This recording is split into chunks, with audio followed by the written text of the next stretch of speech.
ہر قسم کے شرعی، روحانی اور جسمانی مسائل اور وظائف کے لیے دارالعمل یوٹیوب چینل سبسکرائب کیجیے اور بیل آئیکن بھی پریس کریں تاکہ ہر ویڈیو آپ تک بآسانی پہنچ سکے۔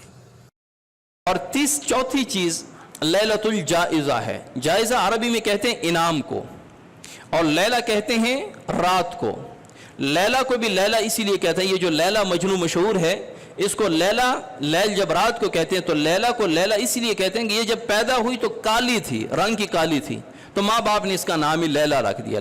رات بھی کالی ہوتی ہے، لیلہ بھی کالی تھی، تو اس کا نام لیلہ رکھ دیا۔ تو لیلۃ الجائزہ، انعام کی رات۔ انعام کی رات کیوں کہتے ہیں؟ کیونکہ مسلمانوں نے پورا مہینہ اللہ کی رضا کے لیے بھوک اور پیاس کو برداشت کیا، روزے رکھے، تراویح پڑھی، نمازیں پڑھی، تلاوت کی، ذکر اذکار کیے۔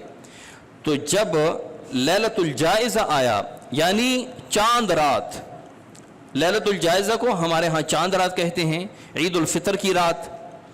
تو چاند رات کو اللہ تعالیٰ فرشتوں سے فرماتے ہیں کہ اس مزدور کی کیا مزدوری ہے۔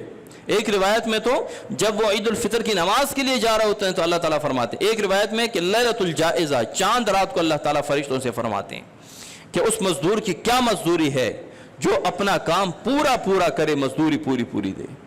فرشتوں نے کہا یا اللہ اس کو پوری مزدوری دینی چاہیے۔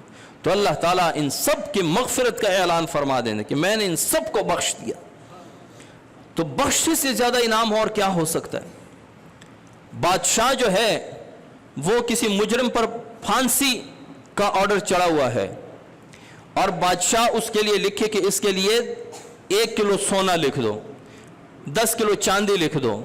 کیا وہ اس سے زیادہ خوش ہوگا، یا اس سے خوش ہوگا کہ بادشاہ کہے کہ اس کی پھانسی کینسل کر دو، اس کو آزاد کر کے گھر بھیج دو؟ وہ تو یہی کہے گا کہ مجھے سونا چاندی جیل میں رہ کر کے میں پھانسی کا انتظار کروں، یہ سونا چاندی میرے پاس پڑے ہوں، میں نے ان کا کیا کرنا ہے؟ مجھے سونا چاندی کچھ نہیں چاہیے، مجھے آزادی چاہیے۔ تو بجائے اس کے کہ اللہ تعالیٰ فرمایا کہ ان کے گناہ اپنی جگہ پہ رہیں، ان کو مال دولت پیسہ ان کے حق میں لکھ دو کہ آئندہ سال ان کو اتنی دولت ملے گی، یہ زیادہ بہتر ہے کہ یا یہ بہتر ہے کہ اللہ تعالیٰ ہمارے پچھلے سب گناہوں پہ قلم پھیر دے کہ سب معاف کر دیا؟ تو جب سب گناہ معاف ہو گئے تو اس سے بڑا کیا انعام ہو سکتا ہے؟ اسی لیے چاند رات کو لیلۃ الجائزہ کہتے ہیں، جس کو بدقسمتی سے ہمارے ہاں فحش اور لغویات میں گزاری جاتی ہیں، اور بازار گرم ہو جاتے ہیں، بےہودگیاں ہوتی ہیں، شرم و حیا کے جنازے نکلتے ہیں، اور نامحرم مرد اور عورتوں کا اختلاط ہوتا ہے۔ وہ رات جو عبادت کی رات ہے جس میں دعائیں قبول ہوں گی۔ جس طرح شب برات لیلۃ القدر میں دعائیں قبول ہوتے ہیں، اسی طرح عید الفطر اور عید الاضحیٰ کی راتوں میں بھی دعائیں قبول ہوتی ہیں، یہ بھی عبادت کی راتیں ہیں۔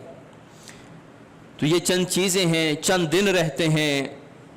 اللہ تعالیٰ فرماتے ہیں یا ایھا الذین آمنوا توبوا الی اللہ توبۃ نصوحا، اے مومنو اللہ کے حضور پکی توبہ کرو، نصوحا پکی توبہ کرو، یہ کچی توبہ نہ کرو کہ آج توبہ کی کل ٹوٹ گئی، یا ابھی توبہ کر رہے ہیں دل میں پھر بھی وہ کام کرنے کا ارادہ ہے۔ پکی اور سچی توبہ کرو تاکہ لیلۃ الجائزہ سے پہلے اللہ تعالیٰ ہمارے سب گناہوں پہ قلم پھیر دے، اور یہ رمضان المبارک جاتے جاتے ہمیں یہ خوشی دے جائے کہ اے اللہ کے بندے تو نے مجھے ایسا گزارا کہ اللہ نے تیرے سب گناہ معاف فرما دیے۔ اللہ تعالیٰ عمل کی توفیق عطا فرمائے۔ وما علینا الا البلاغ۔